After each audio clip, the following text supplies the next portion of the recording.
Doctor ortho Ayurvedic oil and capsule, अब दर्द भी घुटने टेकेगा। लखनऊ में नौसेना शौर्य वाटिका का रक्षा मंत्री राजनाथ सिंह, सीएम योगी ने किया लोकार्पण। सीएम योगी ने कहा कि 2017 से पहले उत्तर प्रदेश में रोज कर्फ्यू लगता था। कहा सामने वाला हिंसक तो उसी भाषा में जवाब देना चाहिए। गाजियाबाद में सूर्य हत्याकांड मामले में घर लाया गया शव खोड़ा छावनी में तब्दील। हिंदू संगठनों की आरोपियों का एनकाउंटर की मांग। केशव प्रसाद मौर्य बोले दोषियों पर सख्त कार्रवाई होगी। कन्नौज गैंगस्टर कोर्ट का बड़ा फैसला। पूर्व सपा नेता समेत 3 दोषियों को सुनवाई, 8 साल की कठोर सजा। गैंगस्टर एक्ट के तहत पाया दोषी।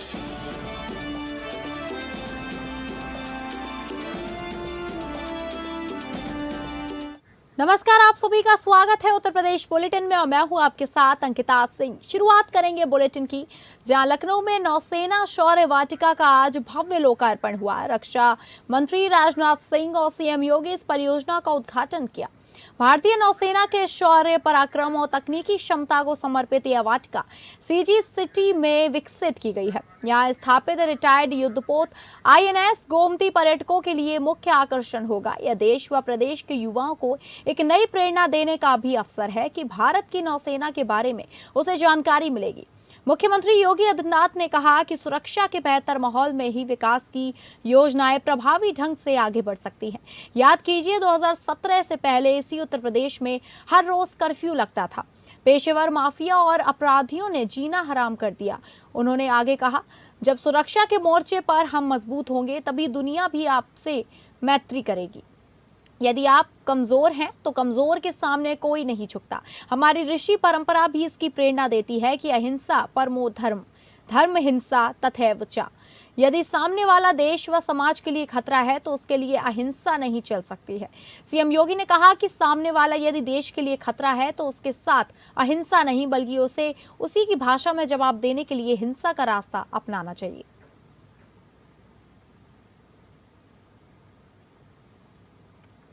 याद करिए 2017 के पहले यही उत्तर प्रदेश था, रोज कर्फ्यू लगता था।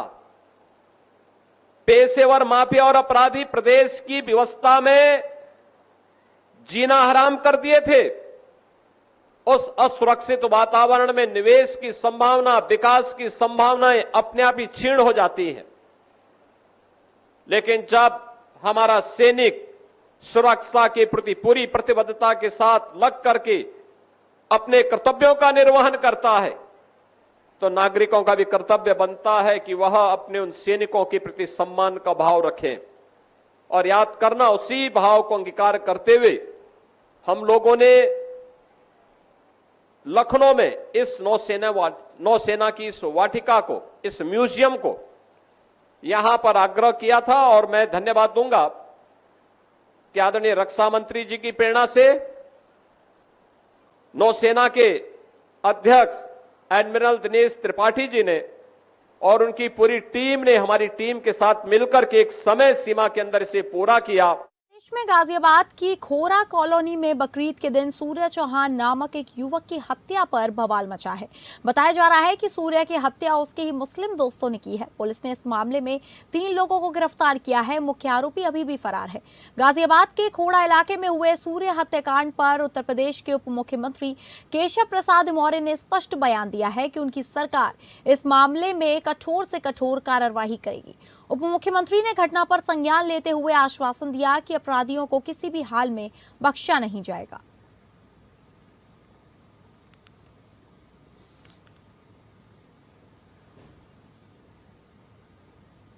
हत्यारा कोई भी हो वो बख्शा नहीं जाएगा, उसको खोज निकाला जाएगा और हत्या करने वाले को फांसी पर चढ़ाने के लिए जो कार्रवाई होती है कानूनी, वो कानूनी कार्रवाई की जाएगी। सरकार कानून व्यवस्था को लेकर के बहुत गंभीर है और जिन लोगों ने ऐसा अपराध किया उनके खिलाफ कठोर से कठोर कानूनी कार्रवाई की जाए। 17 साल के लड़के को बहला के बुलाया। हाँ, जानकारी मिली है, वो दुखद घटना हो गई। एक घर का एक जो चिराग था, 17 साल की उम्र में किसी की इस प्रकार से निर्ममता से हत्या करना, यह निश्चित तौर से जो मन में जहर भरा हुआ है वही उन्होंने हत्या के रूप में निकाला है और उसके लिए जो दोषी होंगे कार्रवाई। उत्तर प्रदेश कांग्रेस ने भारतीय जनता पार्टी के मंत्रियों और विधायकों की अकूत संपत्ति की जांच की मांग को लेकर राज्य के सभी 18 मंडलों में एक साथ प्रेस कॉन्फ्रेंसिंग की। इस अभियान का मुख्य उद्देश्य भाजपा नेताओं द्वारा कथित तौर पर पद का दुरुपयोग कर अर्जित की गई संपत्ति को उजागर करना था। कांग्रेस ने मांग की कि भाजपा नेताओं और जनप्रतिनिधियों की आय के स्रोतों और संपत्ति की निष्पक्ष जाँच कराई जाए। इन 18 मंडल मुख्यालयों में पार्टी के वरिष्ठ और दिग्गज नेताओं ने प्रेस कॉन्फ्रेंसिंग को संबोधित किया। इस दौरान कांग्रेस के नेताओं के कई मुद्दों पर बीजेपी पर हमला बोलते हुए कहा कि बीजेपी ने प्रदेश के नौजवानों से, किसानों से, आम लोगों से कई वादे किए थे, लेकिन कोई भी वादा पूरा नहीं किया गया। को लेकर सरकार सिर्फ और सिर्फ कुछ चुनिंदा उद्योगपतियों के लिए काम कर रही है। उनके इशारे पर वो विकास हो रहा है कि जिसमें आम जनता का कोई लाभ नहीं है। सिर्फ और सिर्फ अगर फायदा हो रहा तो उनके उद्योगपति मित्रों को हो रहा है। इसके पीछे कारण सबसे बड़ा यही है कि भाजपा सरकार में संगठित अपराध हो रहा है। भाजपा के मंत्री, भाजपा के विधायक, उनके कुछ नेता, कार्यकर्ताओं को छोड़कर कुछ नेता मिलकर उस भ्रष्टाचार में शामिल हैं और जमकर लूट कर रहे हैं, अपनी तिजोरियां भर रहे हैं। ऐसे में उत्तर प्रदेश की जनता, जिससे बड़े बड़े वादे 2017 में किए गए थे, 22 में भी किए गए और 22 में दोबारा भरोसा किया, उसके बावजूद आज उत्तर प्रदेश में लोगों की जो आर्थिक घरेलू हालत है वो खस्ता है। लोगों की आय की बुरी हालत है, महंगाई बढ़ती जा रही है। बहराइच जिले की पयागपुल तहसील के सिंहपुर गांव में शुक्रवार को प्रशासन ने बड़ी कार्रवाई करते हुए खलिहान की जमीन पर बने मदरसे और कई दुकानों पर बुलडोजर चला दिया। लखनऊ हाईकोर्ट के निर्देश पर तहसीलदार अंबिका चौधरी, राजस्व टीम और हुजूरपुर थाना पुलिस भारी पुलिस फोर्स के साथ मौके पर पहुंची। प्रशासन ने अवैध कब्जे को हटाते हुए निर्माण को ध्वस्त कर दिया। कार्रवाई के दौरान पूरे इलाके में पुलिस बल तैनात रहा और मौके पर लोगों की भारी भीड़ जुटी रही। प्रशासन का कहना है कि सरकारी जमीन पर अवैध कब्जा किसी भी हाल में बर्दाश्त नहीं किया जाएगा।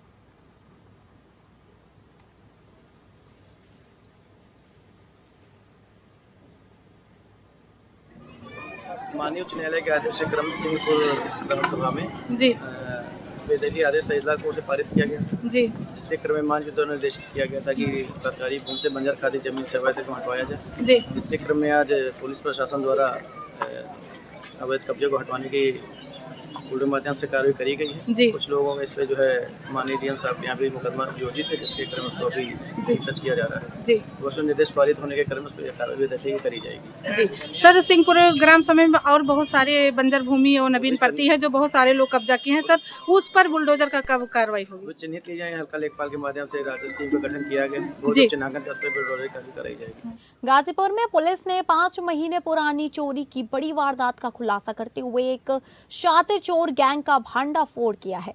ये चोर इतने हाईटेक थे कि वारदात के समय अपने पास मोबाइल तक नहीं रखते थे ताकि पुलिस लोकेशन ट्रेस ना कर सके।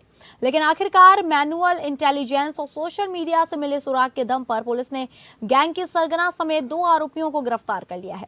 पुलिस ने इनके पास से 80,000 रुपए नगद और करीब 400 ग्राम चांदी बरामद की है।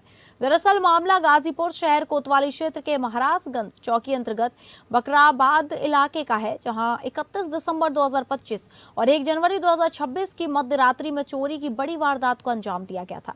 मामले में सीओ सिटी शेखर सेंगर ने बताया कि गिरफ्तार आरोपियों में बिंदपुरवा महाराजगंज निवासी विशाल बिंद शामिल है। पूछताछ में खुलासा हुआ कि शातिर चोर गैंग पुलिस की कार्यप्रणाली की पूरी जानकारी रखता था और उसी हिसाब से वारदात को अंजाम दिया करता था। पुलिस ने आरोपियों की निशानदेही पर 80,000 रुपए नकद और करीब 400 ग्राम चांदी बरामद की है, जिसकी कीमत करीब 1,10,000 रुपए से ज्यादा आंकी गई है।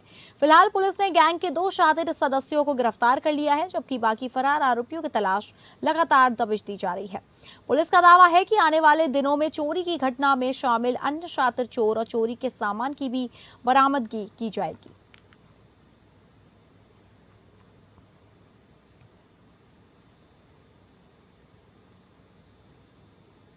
कोतवाली के जो महाराजगंज चौकी है उसके अंतर्गत जो बकराबाद पड़ता है वहाँ पर एक चोरी हुई थी।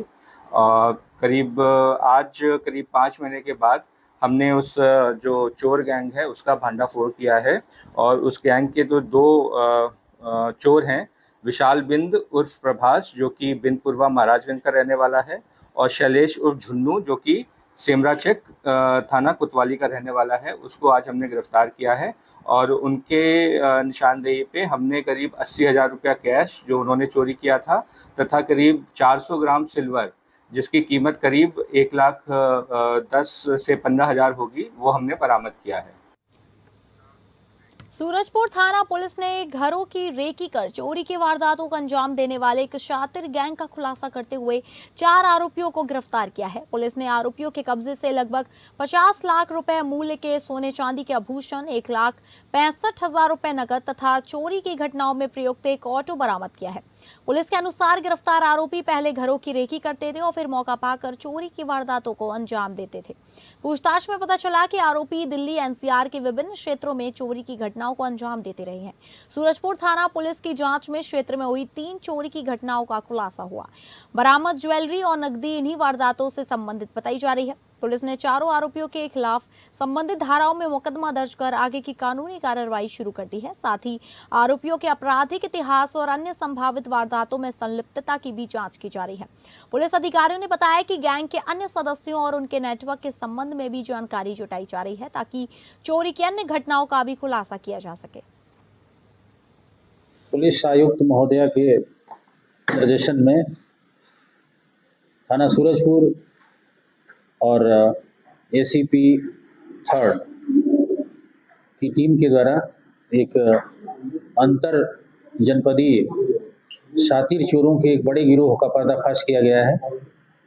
ये गिरोह पेशेवर गिरोह है जो तमाम घरों में जो फ्लैट्स हैं या आवासीय परिसर हैं वहाँ पर रेकी करता है और वहाँ से सही समय देख करके और वहाँ से घरों से तमाम ज्वेलरी, कैश इत्यादि ये वहाँ से चोरी करता है। ये काफ़ी दिनों से कर रहे थे और इनके पास लंबे आपराधिक इतिहास हैं। ये लगभग 4 बड़ी चोरियों में वांछित थे जो काफ़ी हमारी जो टीमें थी उसमें तलाश कर रही थी। इनके साक्ष्य मिले थे। झांसी में जमीन कारोबारी संजय वर्मा पर दिन दहाड़े हुई फायरिंग और उसके अंगरक्षक की हत्या मामले में न्यायालय ने 8 अभियुक्तों को दोषी करार देने के साथ ही साक्ष्य के अभाव में सरदार सिंह गुर्जर समेत 8 आरोपियों को दोष मुक्त कर दिया। दोषी ठहराए गए आरोपियों की सजा पर फैसला सुरक्षित रख लिया गया है। सुरक्षा को लेकर कचहरी परिसर में भारी पुलिस बल की तैनात कर दिया गया है। अभियोजन पक्ष के अनुसार कारोबारी संजय वर्मा पर 21 जुलाई 2018 को कचहरी से लौटते समय दिन दहाड़े हमला हुआ था। कचहरी चौराहे से बस स्टैंड जाने वाले मार्ग पर बाइक सवार हमलावरों ने उसकी कार पर ताबड़तोड़ फायरिंग कर दी थी। घटना में संजय वर्मा और चालक घायल हुए थे जबकि उसके निजी सुरक्षा कर्मी की गोली लगने से मौत हो गई थी। मामले में नवाबाद थाना पुलिस ने कई आरोपियों के खिलाफ हत्या के प्रयास और आपराधिक साजिश समेत गंभीर धाराओं में मुकदमा दर्ज किया है। यह मामला उस समय झांसी की सबसे चर्चित आपराधिक घटनाओं में शामिल रहा। दिन दहाड़े कारोबारी की कार पर फायरिंग और अंगरक्षक की हत्या से शहर में दहशत फैल गई थी। मामले की विवेचना बाद में दूसरे जिले की पुलिस ने भी कराई गई। इस मामले की सीबीसीआईडी ने भी जांच की थी। ये घटना 21/7/2018 की है और वादी मुकदमा संचित वर्मा ने ये प्रथम सूचना रिपोर्ट थाना नवाबाद में दर्ज कराई थी। ये घटना ये है कि इनके पिता संजय वर्मा और उनका गनर, उनका ड्राइवर और संचित वर्मा ये लोग तारीख करके जेल कचहरी चौराहे पे पहुँचे होंगे। तभी पे वहाँ पर 8-10 लोगों ने घेर कर ताबड़तोड़ गोलियाँ चलाकर इनके ऊपर फायरिंग की, जिसमें जो इनका ड्राइवर था जय गोस्वामी वो बुरी तरीके से घायल हो गया था और जिसकी मौके पे ही मृत्यु हो गई। संजय वर्मा, रवि वर्मा और सुनील कुशवाहा ये लोग काफ़ी इंजर्ड हुए थे। ये उस समय का बड़ा सनसनीखेज मामला था और ठीक दिन के दोपहर की घटना थी, क्योंकि ये दोपहर की घटना होने के बावजूद यातायात पूरी तरीके से बाधित हो गया और पूरे माहौल, पूरे शहर में अफरा तफरी का पूरे क्षेत्र में माहौल पैदा हो गया। खबरों में आगे बढ़ेंगे और अगली खबर का रुख करेंगे, जहां कन्नौज में पूर्व सपा नेता नवाब सिंह यादव का नवाब सिंह यादव और उनके सहयोगियों पर कानून का शिकंजा कस गया है। गैंगस्टर एक्ट के एक सनसनीखेज मामले में कोर्ट ने नवाब सिंह यादव समेत 3 दोषियों को बड़ी सजा सुनाई है। कन्नौज की गैंगस्टर कोर्ट ने एक ऐतिहासिक फैसला सुनाते हुए कानून का कड़ा संदेश दिया है। कोर्ट ने पूर्व सपा नेता नवाब सिंह यादव और उनके भाई वीरपाल उर्फ नीलू यादव को गैंगस्टर एक्ट के तहत दोषी करार दिया है। दोनों भाइयों को 8-8 साल की कठोर कारावास और 10-10 लाख रुपए की भारी जुर्माने की सजा सुनाई गई है। इसी मामले में सह आरोपी पूजा तोमर को कोर्ट ने 6 साल की कठोर सजा और 5 लाख रुपए का जुर्माना लगाया है। बता दें, नवाब सिंह यादव को करीब 22 महीने पहले एक नाबालिग से कथित रेप के मामले में गिरफ्तार किया गया था। तब से वे लगातार सुर्खियों में रहे हैं। वहीं गैंगस्टर के इस मामले में दोनों भाई पिछले 20 महीने से जेल में बंद है। इस मामले को पुलिस निदेशक के विशेष निर्देशों के बाद चिन्हित सनसनीखेज प्रकरण के रूप में लिया गया। पुलिस की स्पेशल टीम और मॉनिटरिंग सेल से प्रभावी पैरवी है, जिसका नतीजा कोर्ट के इस कठोर फैसले के रूप में सामने आया। योगी सरकार की जीरो टॉलरेंस नीति के तहत अपराधियों पर यह एक और बड़ा प्रहार माना जा रहा है। इस फैसले ने साफ कर दिया कि कानून के शिकंजे से कोई नहीं बच सकता। कन्नौज की जनता के बीच इस खबर ने अपराधियों के लिए एक कड़ा संदेश दिया है। ये नवाब सिंह यादव पुत्र चेतराम, वीरपाल उर्फ नीलू पुत्र चेतराम, ये अड़ंगापुर के निवासी हैं। इनका एक मुकदमा इनके खिलाफ कायम हुआ था कन्नौज जनपद में। एक पीड़िता नाबालिग अवयस्क बालिका थी जिसके साथ इन्होंने घटना कारित की थी। उस मुकदमे के अलावा और भी जो अन्य मामले इन्होंने अपने गैंग के साथ मिलकर के आपराधिक कृत्य करते हुए जो संपत्तियां अर्जित की थी अवैध, काफ़ी इन्होंने ज़मीनों पे कब्जे किए, तमाम लोगों के जाकर के घरों पे और ज़मीनों पे कब्जे कराए।